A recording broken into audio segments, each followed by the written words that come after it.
Hi, I'm Mark, and today we need to talk about the consequences of Brexit on an important part of British industry. The global auto industry is undergoing a major upheaval as it creates capacity to build batteries and develops the know how to produce electric vehicles instead of petrol models. In Great Britain, however, the industry is facing major challenges. The announcement of 1,300 job cuts by US automaker Ford on February 14 was just the latest blow to an industry struggling to maintain output levels in a pandemic hit economy on the brink of recession.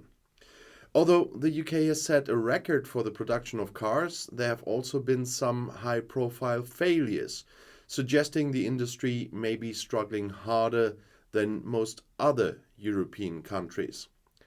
According to the Society of Motor Manufacturers and Traders, the SMMT, the UK motor industry's heyday peaked in 1972 with nearly 2 million cars produced. Since then, the country's production has fluctuated.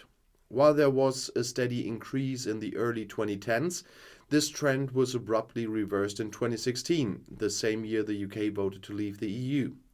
Although the UK produced well over 1.5 million cars in 2016, that number has halved to just 775,000 by 22. The UK has a long history of high-level engineering and some of the world's best research facilities, making it a leading area in research and development. Building large-scale batteries should therefore not be an insurmountable challenge. However, should it prove too expensive, only import remains as an option. A British lithium-ion battery startup went bankrupt with a giant gigafactory. Britain's attempts to build a battery industry fail. In January, lithium-ion battery startup Britishvolt, which was building a massive gigafactory in Northumberland, went bankrupt, leaving £120 million in debt. Britishvolt collapsed because, similar to any new technology, turning a promising EV battery into profits requires extremely high upfront costs. The company faced stiff competition from abroad and reportedly skyrocketing internal costs. It was effectively a startup, and despite investments, it hadn't developed a working prototype by the end of 22 and was still building its factory.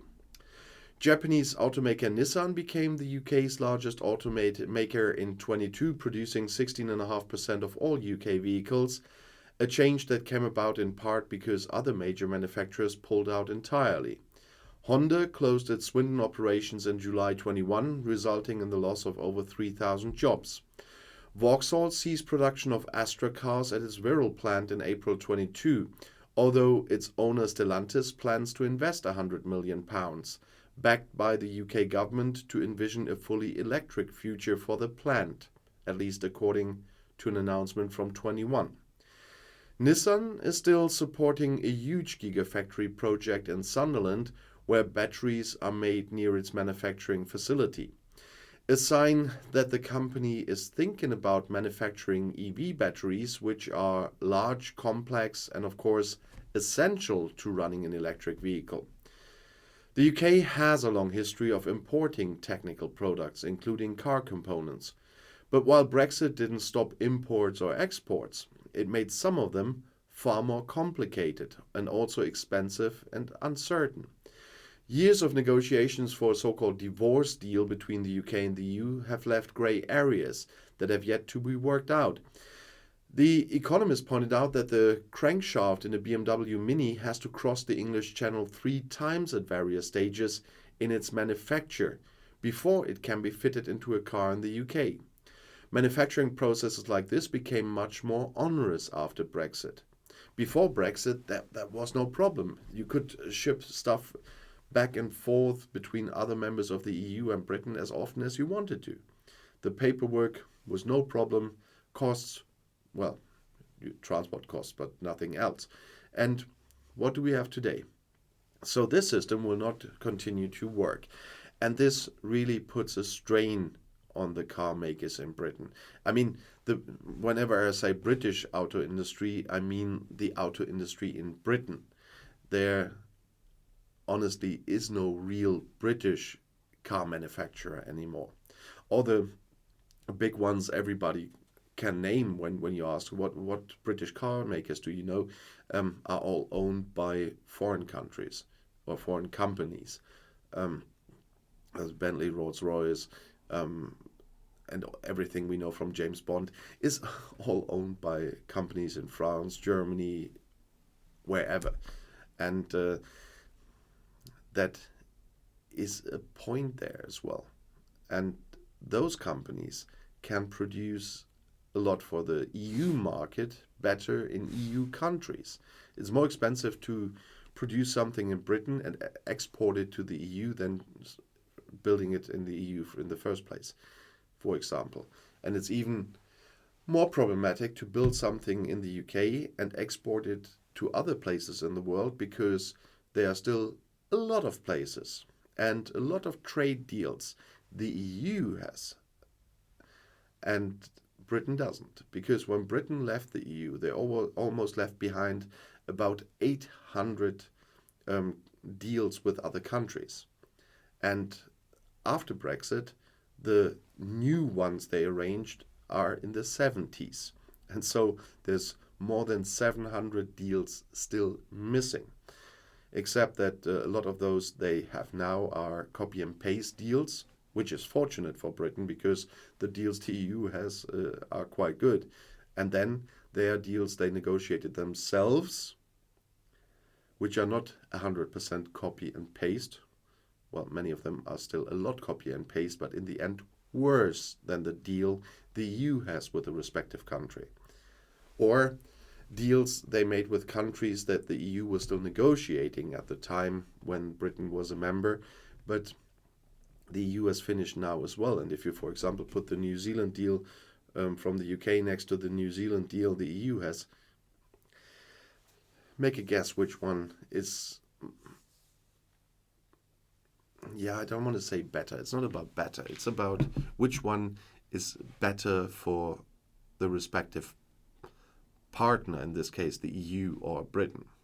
And you probably will all come to the right conclusion if you think really about it for a moment and not just put in some ideology. And so this is just one more Brexit consequence I wanted to talk about today. There are a lot of Brexit consequences. There are a lot of Brexit drawbacks and not the promised benefits.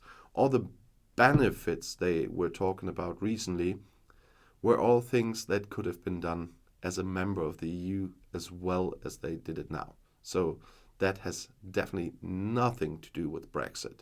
Like what they always put up as their shining beacon is the vaccination campaign.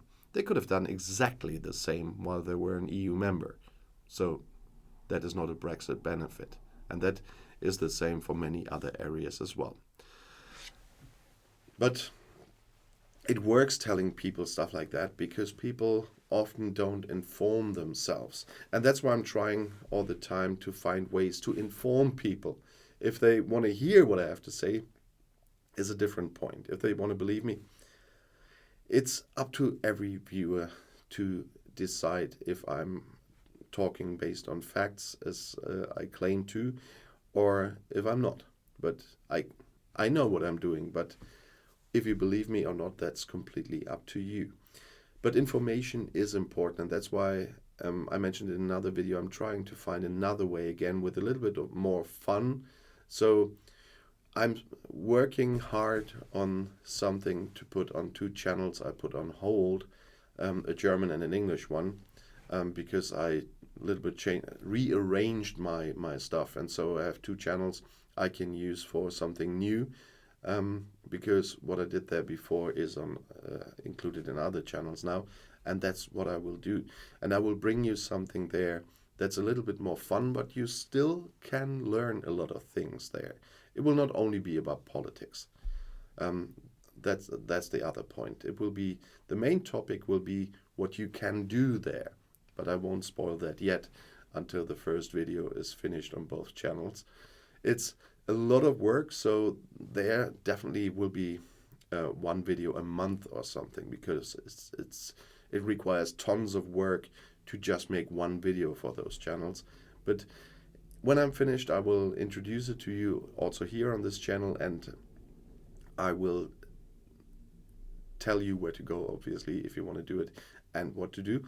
And I hope you will use the chance to learn something while having fun. And now I should shut up and not spoil anymore. You will know when it starts, and I'll see you in my next video. I'll be back.